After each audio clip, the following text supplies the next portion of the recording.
Politics and Government, Chapter 20.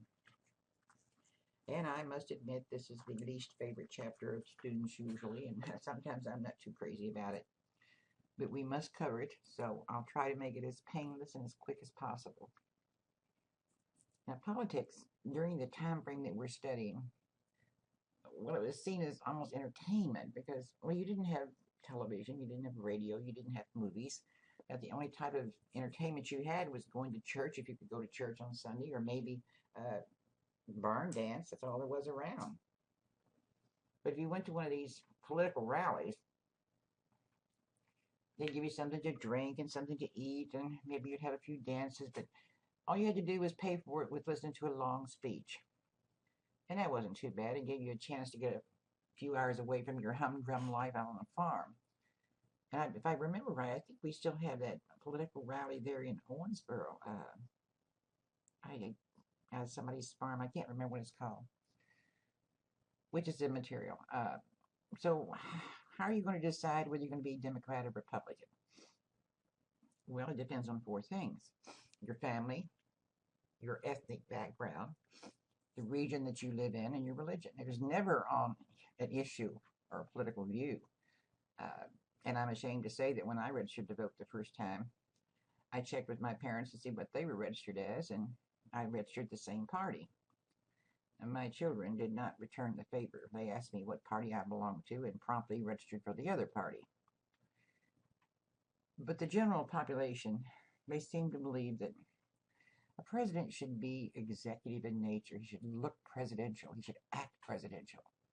And the presidents themselves thought that their job was to lead, be presidential, not to propose legislation. That's for the common politicians.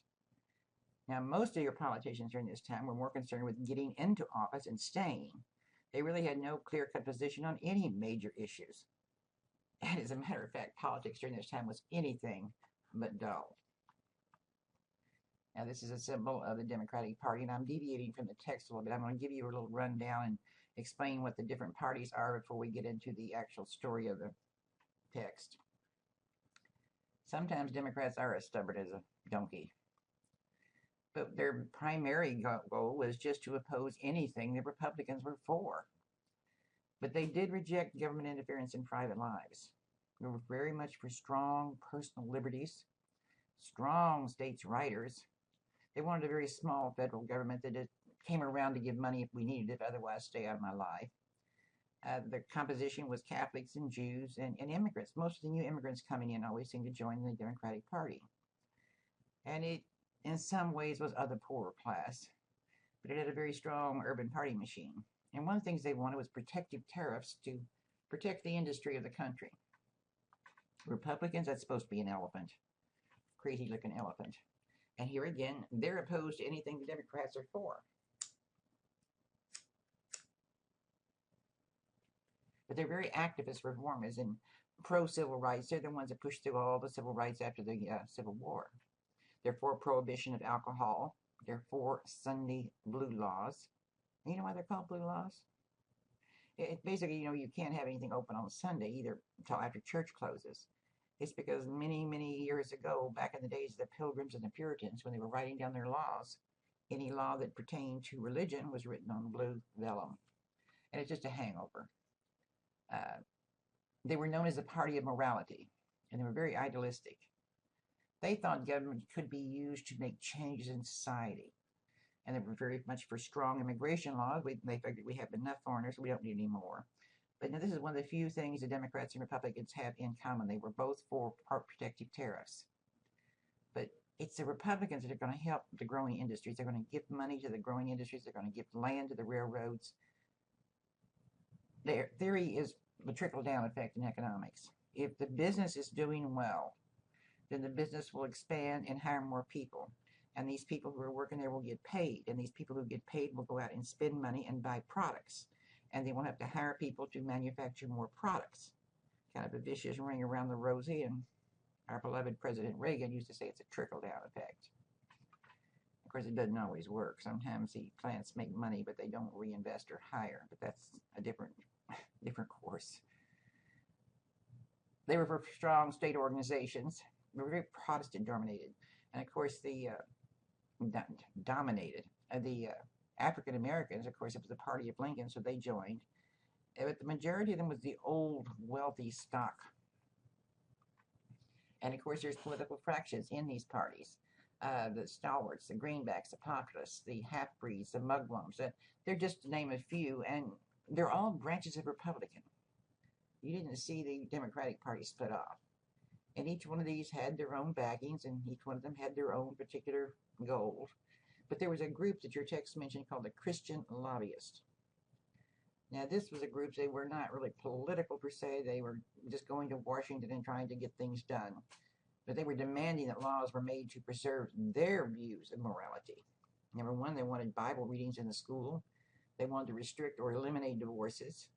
They wanted to prohibit gambling, and although not mentioned, also alcohol. They got the Comstock Act passed. It's named for a man named Comstock, which we'll get more into when we're talking about the reform area. And I'll tell you the little story of Mr. Comstock. But the Comstock Act prohibited possession or sale of obscene materials. But unfortunately, obscene materials included any birth control information, any medical information that contained anything relating to the human body. He considered that obscene. And when a female went to the doctor, she couldn't be undressed and have him examine her. She'd have to point to where she hurts, and he had to hope he guessed right. But this is my favorite part, political fraction. The great American mugwump. He sits on the fence with his mug on one side and his wump on the other. They're a Republican fraction.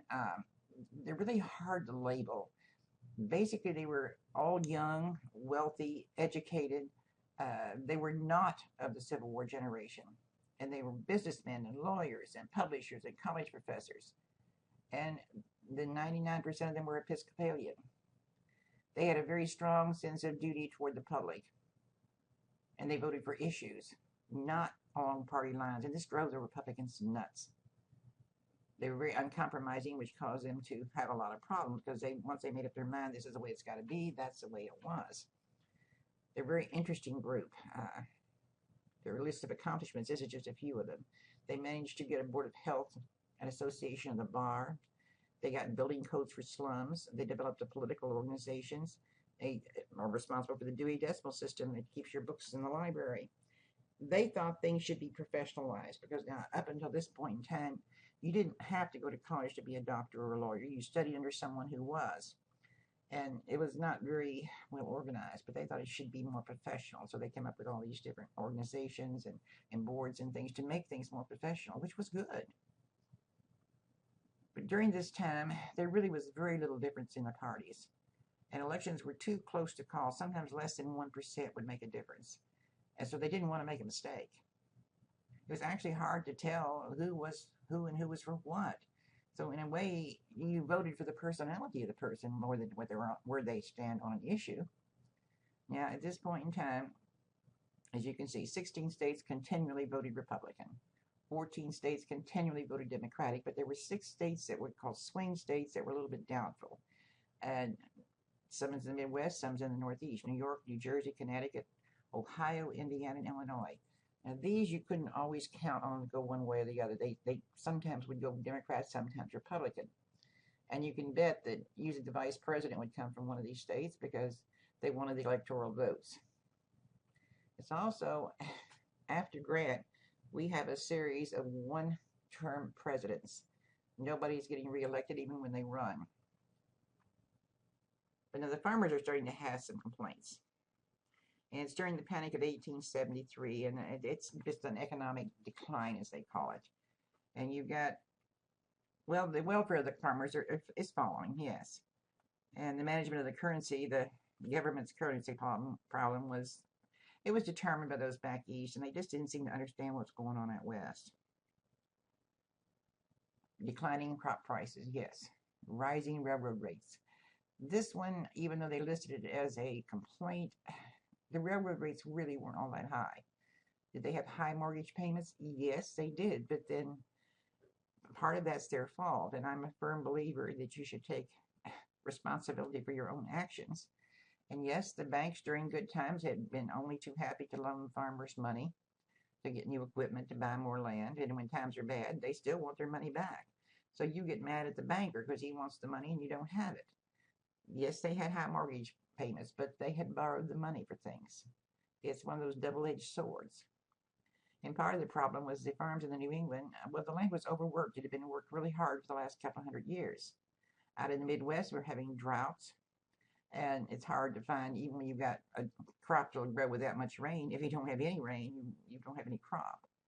The southern farmer, they're tied to that horrible one crop, cotton. It's going to be their downfall time and time again.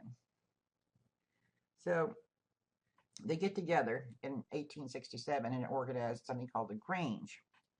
Now, originally it was a social club. They'd get together and have dances and talk about things, and they would educate each other on new ways to do crops and just have fun, picnics, talk, and complain. In the 1870s, late 1870s, they had a panic of 1873. As I said, it was a temporary economic downturn. And this Grange, which had gone into the Western Alliance, it becomes what we call a National Farmers Alliance. And there was a Southern Alliance. They weren't political before this, but all of a sudden they decide they need to have something done, and they don't like the Republicans, they don't like the Democrats, so they're going to ignore both of them. They get together and they meet in Cincinnati, and there was really no decision to form a political party, but when the Republicans and the Democrats both, well, they couldn't seem to get settled on this currency issue. And in 1892, during the presidential conventions, a convention was held in Omaha, and the Populist Party was born. Now, what were the goals of this party? Well, first thing they wanted was a place to store their crops, and the treasury, that's supposed to be note.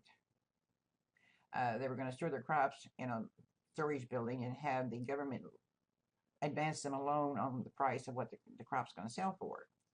They wanted free coinage of silver. Now, that's not exactly right. It's a misleading statement. They wanted, the government was buying gold and silver, and we were on a gold standard, and they were buying more gold than silver. And they wanted them, because we just had this big silver strike out west, they wanted the government to be forced to buy all the silver that was mined. They wanted to get rid of the national banks. Now, as strange as it may seem, they wanted a federal income tax. They wanted a direct election of senators, because at this point in time, you elected your House of Representatives both in the states and in the federal government, and then they would appoint a senator. They wanted the government to either take over or regulate the railroad companies for the prices. They were pro-alcohol. In other words, they did not want prohibition. And why? Because they grew corn. They grew corn, folks. You make corn liquor, remember? They weren't racist, and they did try to unite the black and white farmer. But unfortunately, those Civil War memories are just a little bit too strong.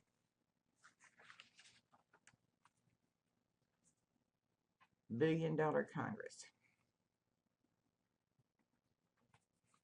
And it's called a $1 billion Congress because they spent so very much money. In 1890, the Republicans controlled both the presidency and the House of Representatives and the Senate. At any time you have one party in control of all three branches of government, you got Katie bar the door. There's going to be bill after bill come out. It doesn't matter whether Republican, Democrat, or something else. One of the things that they did, Benjamin Harrison was the president at this point in time. He's going to lose the election in 92, and it's going to go to a man called Cleveland. But under the $1 billion Congress and President Harrison, they did raise the tariffs. They granted pensions to the Union Army veterans, not the Confederates. They passed something called the Sherman Antitrust Act, which is a law they're going to try to regulate monopolies. So they had the law on the books, but they never did enforce it. They passed the Blue Laws, closing of businesses on Sunday. They mandated English for schools, both public and private. Well, this isn't going to work because the Catholics and the German Lutherans and a lot of others thought this was an attack on their religion and freedom. So they deserted the Republican Party in droves and joined the Democratic Party, and that's why most of your Catholics right now are Democratic. Now, something called the spoils system. It's just simply repayment for some help you've given me to win my election, or I'll give you a job or a contract. And it was rampant. And meanwhile, the state governments began to fill the void left by an ineffective federal government. They're hands off. They don't want any part of trying to help anybody. There's no such thing as any public aid. if you were destitute or poor, you had to depend upon your church or your family, because maybe you can get some money out of the county, but the state, federal's not going to do anything. But the state starts taking care of its own, and some of them do it rather effectively. They pass some laws and help some people, but the southern states are going to lag behind. They're just not going to get involved in it at all. Excuse me. 1894. Depression. Bad, bad, folks. Thousands of people unemployed, businesses closed, labor and capital come into conflict, and it happens every time there's a downturn in the economy. The unions go on strike and want more money, and I just don't understand that. But I'm not an economist, so. A man called Coxey, he decides he wants the government to create jobs because there's so many unemployed. And he gets a group together and he marches on Washington. He's determined, and it's called Cox's Army. But they weren't really an army. They weren't, armed or anything, but they were just going to march on Washington to demonstrate to the president that we need you to do something. Well, the federal authorities were used to disperse them. About that same time, 1894, the workers in Pullman, Illinois, who manufactured railroad cars for the Pullman Company, went on strike against pay cuts. And with 150,000 members of the American Railroad Union, which was a union of both skilled and unskilled workers, led by a very charismatic Eugene V. Debs. Well, they refused to work on any Pullman car, and they paralyzed the nation's rail traffic again. But we've got a new president now. Like I said, Harrison's gone. We got a new one called President Grover Cleveland. And by the way, he is the only president to serve 2 terms during this time. And he didn't serve them consecutively. He served a term. He ran for re-election. He didn't win. Harrison won. And then he ran again, and he did win. And he's Democratic. Big man. He's not a bad man, but he came in at a bad time. But because the nation's rails were paralyzed, and of course they're carrying the federal mail so you can get involved, he won an injunction in the federal courts that ordered the strikers back to work. And there was violence between the strikers and the troops from Maine to California, and there was 34 people killed. And when the union leaders, including Debs, was imprisoned for violating the injunction, the strike began to collapse. So the Supreme Court actually reaffirmed Debs' sentence in a famous ruling approving the use of injunctions against strikes. Meanwhile, Debs is claiming that powerful capitalists aligned with the state and national government were now infringing on Americans' freedoms. It's while he's in jail, he has an epiphany. He sees the light, and it isn't to become a Christian. He sees the light, and he decides socialism is the way to go. And when he gets out of prison, he's going to be the leader of the socialist movement here in this country, which we're getting into in the next chapter. But meanwhile, the populace, or the People's Public in 1894, doubling their efforts, are trying to appeal to the industrial workers. The depression is worsening, and voters are abandoning the Democrats, which the populists see as good. And the populist vote in rural areas is increasing. But the workers, the industrial workers, are just not voting populist. The few populist demands, they didn't speak to the workers' needs. And when they called for higher agricultural prices, the workers said, that's going to do nothing but raise the price of the food I pay for it. And you're going to diminish the value of what I make. And the movement's Protestant and revivalist culture kind of alienated the Catholics and the immigrant workers. So the union workers instead voted Republican, who were arguing that higher tariff rates would revive the economy by protecting the American manufacturing and keep out this cheap foreign labor. And the Republicans gained a massive 177 seats in the House. 1896, the Democrats and the populists get together and unite behind a presidential candidate called William Jennings Bryant, a young congressman from Nebraska. Bryant was young, charismatic. He had an excellent speaking voice. He was a good man. And his wife said the main thing that irritated her was that every time she bought him a new coat and he'd wear it to a meeting, he'd come back without it because he always found somebody who needed it worse than he did. And by the way, Mrs. Bryant, after she had her child, she worked with her husband, who was a lawyer, and passed the bar and became a lawyer herself, and she worked with him for the rest of his campaigns and everything. But Mr. Bryant, he'd won the Democratic nomination in his speech that captured the fears and hopes of the farmers. He called for something called free coinage of silver, which was, like I said, the unrestricted minting of any silver that was mined the government would have to buy and use. And he used biblical imagery to condemn the gold standard in perhaps the most famous lines of political oratory in American history. He stood up before the crowd and he threw his arms back wide and he said, "You shall not press down upon the brow of labor this crown of thorns. You shall not crucify mankind upon a cross of gold." Oh my word, the whole place just went nuts. And of course, we're talking about crucifixion of Christ.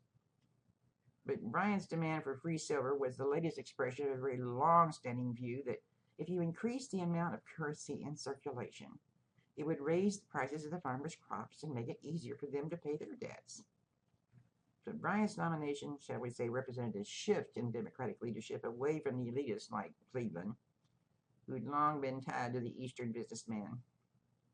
But Bryan's appeal was highly religious and revivalistic and influenced by the philosophy of the social gospel. Now, Republicans argued that gold was the only honest currency and that if we abandoned it, it would prevent any economic recovery because it would scare away creditors who might make us a loan. So they nominated the Ohio governor, William McKinley, who had actually passed a very highly protectionist McKinley Tariff Act back in 1890. Nice man. I have a very brief biography. I think it's about 3 minutes long on YouTube.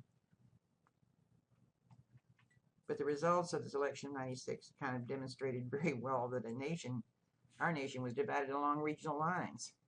Because McKinley won the election with votes of all the industrial states in the Northeast and the Midwest. But labor conflict did not produce political results.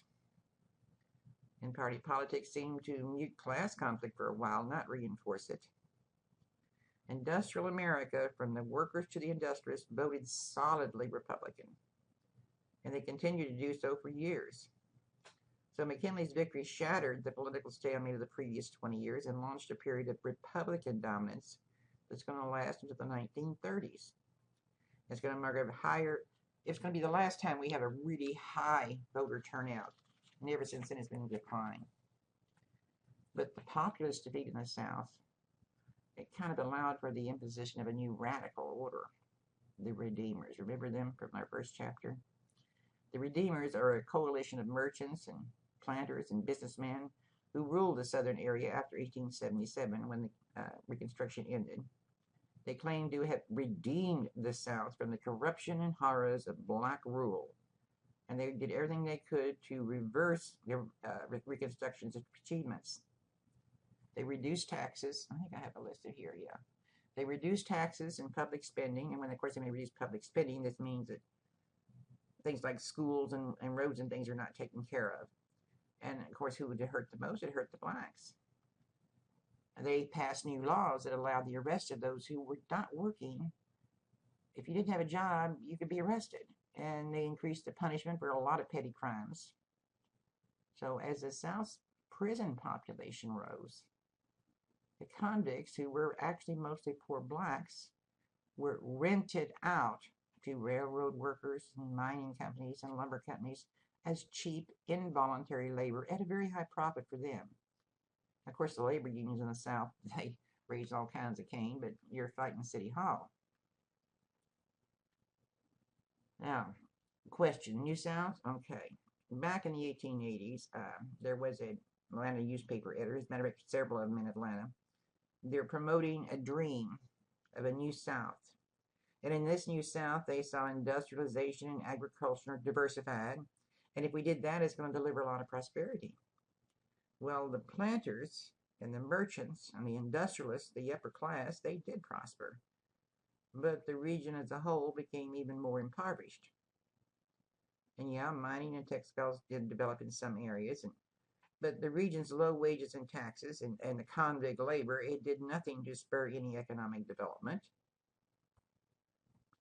Yes, Atlanta, Birmingham, Alabama, rather not Atlanta, Birmingham, Alabama, and a few other southern cities, they did have some industry, but they mostly exported cotton, tobacco, and rice, because the South, as I said, is going to stay dependent on the one-crop system and the North for capital and the manufacture of goods.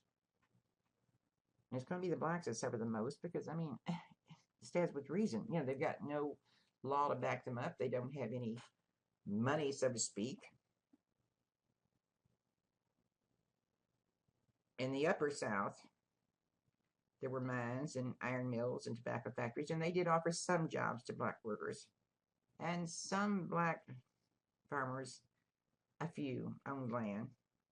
And in the rice kingdom of coastal South Carolina and Georgia, the plantations were in ruin, and many blacks who acquired land had become self-sufficient farmers, but it's few. But in the deep South, and you're talking about Georgia, Alabama, Mississippi, the African American owned a smaller percentage of land in 1900 than he had in the late 1870s. But in the southern cities, we had institutions like schools and churches and businesses and clubs that had been created by the black men during Reconstruction. And they began to form the basis of a, shall we say, a black urban community. But the labor market was, of course, it was racially divided, and black men were excluded from any skilled and professional occupation.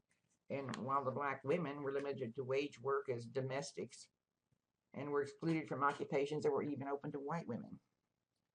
And of course, the unions in the South excluded blacks from membership altogether. So blacks are trapped at the bottom economically, and the South is stagnant. They begin to immigrate by the tens of thousands.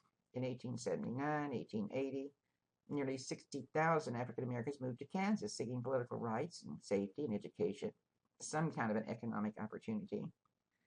And its movement was called the Exodus, named after, of course, the biblical account of the Jews. But despite worsening conditions, most blacks had no choice but to stay in the South. They had no money, no way to... You had to take money to do anything, and they had nothing. Well, economic expansion is taking place in northern cities, and it's just so sad because the employers, they offered jobs to the white migrants from the rural areas and European immigrants, but not the blacks. Even the same jobs that blacks had held before the Civil War. It would be World War I that's going to have jobs open up for the blacks. And of course, that's going to stir something called the Great Migration, which we get into in World War I. But any talented or ambitious young black man, he stayed as far away from politics as if it was a plague. He would go into a business, he'd study law, or he'd go into the church, but not politics. And black women became political leaders, and the respectable middle class and upper class black women began to press for women's rights and made racial progress through organizations like the National Association of Colored Women, formed in 1896, folks, long before the NAACP was formed. In some few states, blacks were allowed to vote, and Republicans stayed competitive with the Democrats for a while. But by the 1890s, the populist and the Republican-led state governments, like in North Carolina, they fell to racial violence and electoral fraud. Between 1890 and 1906, every southern state enacted laws or constitutional provisions trying to eliminate the black vote. Because the 15th Amendment prohibited the use of the word race as a qualification for suffrage, the southern lawmakers, there's more than one way to skin a cat. They began to design laws that seemed to be colorblind, but were meant to do nothing but keep the black man from voting. And of course, the most popular was the poll tax. It was money you had to pay to be eligible to vote. Then there was those damnable literacy tests, and a requirement that a voter, after reading something and proving he could read, you understood what you read, and you could satisfy the clerk. And I'm not proud to admit, but that happened to me. I was in Albany, Georgia, at the time I registered to vote, and I went down to the local precinct. I didn't know I was supposed to go to the courthouse. Never voted before. And back in 1812, yuck. And they handed me a piece of paper and said, read the Lord's Prayer.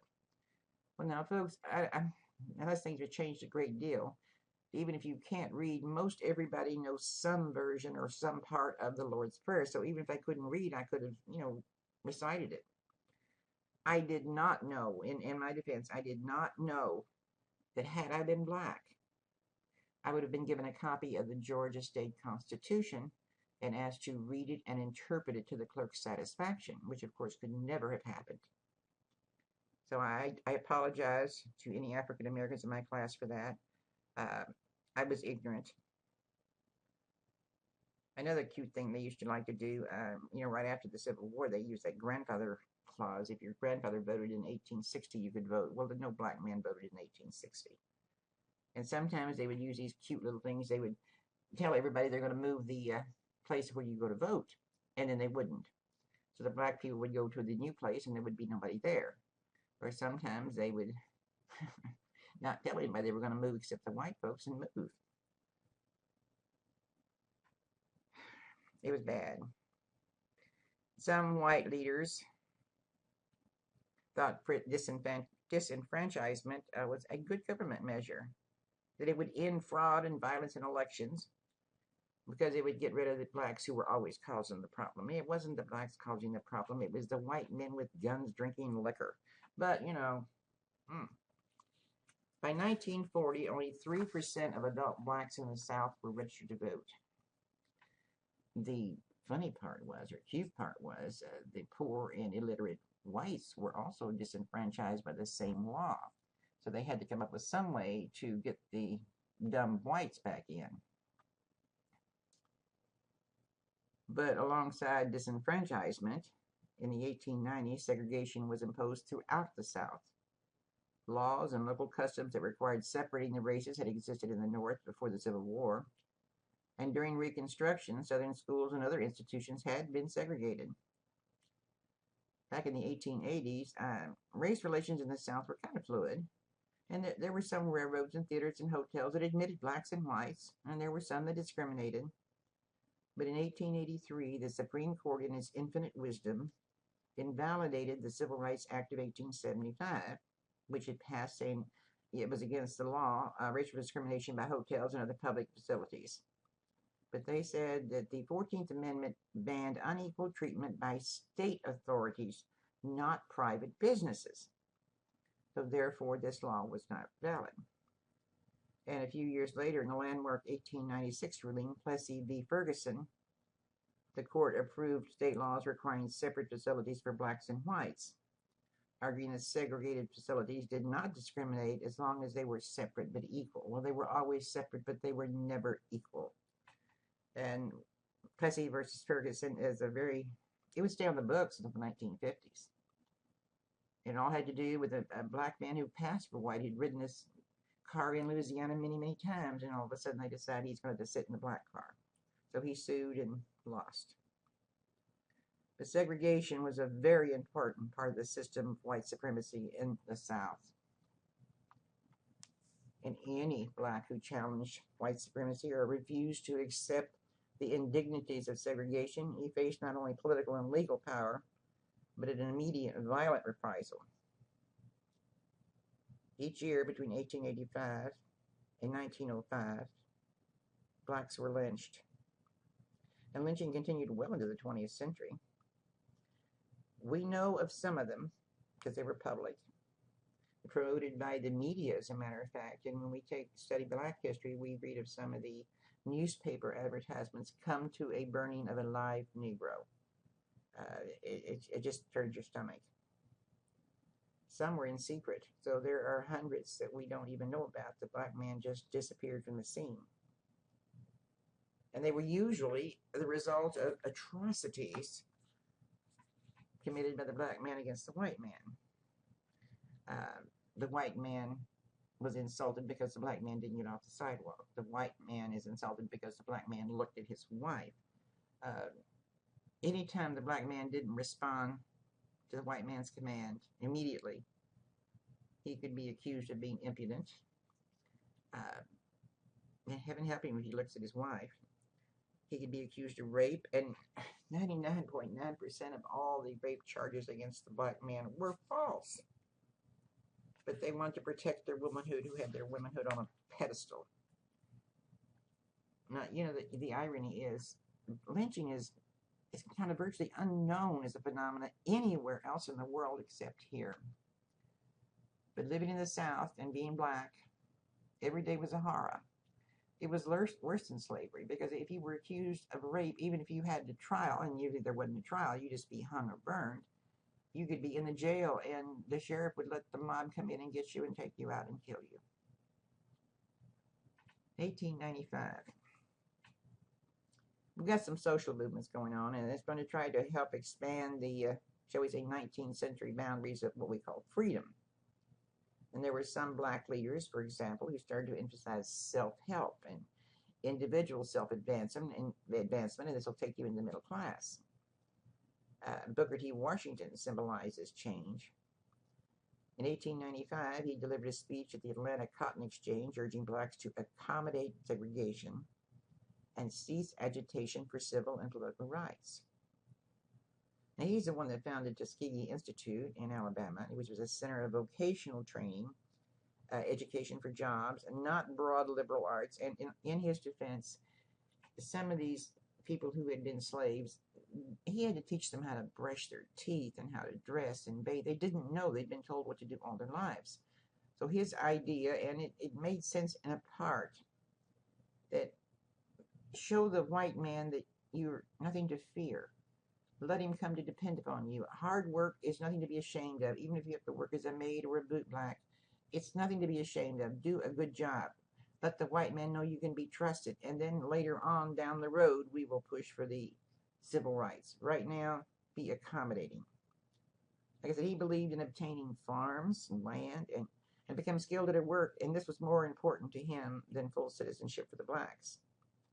And he told a white audience in Atlanta, in all things that are purely social, we can be as separate as the fingers, yet one is the hand, and all things essential to mutual progress. And of course, the whites who wanted a docile labor force, well, especially one that wouldn't form unions and one that would work cheaply, they thought this was great. And a lot of blacks even supported him from the belief that, a direct assault on white power is not going to work. And there have been so many failures that the black man should actually build up his own communities.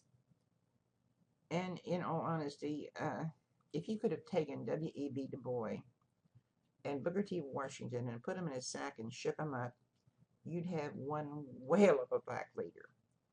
Booker T. Washington, take it slow, don't push, don't make waves. W.E.B. Du Bois, all civil rights now, and he was forceful, very, very forceful. Two opposite ends of the spectrum. But here again, playing devil's advocate for Washington, Washington knew what it was like to be a slave. He'd been born and raised in the South when slavery was still legal. He knew the white man's attitude. You can't take an old white man and tell him that all of a sudden he's got to change his way of thinking. It's not going to happen. You've got to start with the young ones. And he thought, let's get these people educated. Let's teach them what it's like to be free, what it's like to be an American, and then push. And like I said, they didn't know how to take care of themselves. They didn't know how to get a job. They didn't know how to pay for things. They didn't know how to brush their teeth. They didn't understand the importance of an appearance when you go to apply for a job. These things need to be taught. They're not ingrained in your brain when you're born. So some blacks, as I said, realizing they were fighting an uphill losing battle, they supported Washington. Now, the 1890s begins what we call the women's era. Now, women have still been denied the right to vote, even though black men have had the right. But we're beginning to see greater opportunities for, shall we say, economic independence. We're beginning to see an opportunity for a role in public life. We've got nearly 5 million women who are working for wages, and yes, most of them are young and unmarried. And they're usually working in the domestic service, or they're working in what we call the garment industry, where they're seamstresses, they're working in a sweatshop. But we're also beginning to see a generation of young college-educated women are coming up. And they're working at better jobs, and they're starting to look around and see things need to be changed. Women are also starting to have a little influence in politics and society. We've got a number of new organizations, and the one that's the most important, of course, is the Women's Christian Temperance Union, the WCTU. It was formed in 1874. And, they've got some demands. Of course, they demand prohibition because their theory was that, these guys get paid in the factory on Friday, and on the way home, they stop at the local bar and they play a few card games and they have a few drinks. And before you know it, they're out of money. And they get home and the little wife holds out her hand for money for milk for the baby and money for the rent for the house. And he becomes very defensive and gets angry at her. And he knocks her down and he kicks the dog and he slams the door. And he's ashamed because he has no money, but he takes it out on those who are less strong. So the theory being, if we close all the bars and there's nothing to drink, this guy, when he gets paid, he's going to go home to his little woman. He's going to give her money for milk for the baby and not going to kick the dog, and he's going to pay the rent, and she's going to fix a good dinner, and they're going to be happy, and it'll just be all roses, Well, that's their theory. They are also demanding that the government come through and change some things. We need some economic and political reforms. We need some economic controls. Yes, and of course they're demanding the right to vote. But feminism is starting to move away from demanding equal rights. Whether they claim the vote was deserved, because really they were members of a superior race. And if I can vote on like school board issues and things like that, and leave my husband free to worry about more major things like taxes and wars. So basically the women started putting on gloves. Feminism is going to take a front step.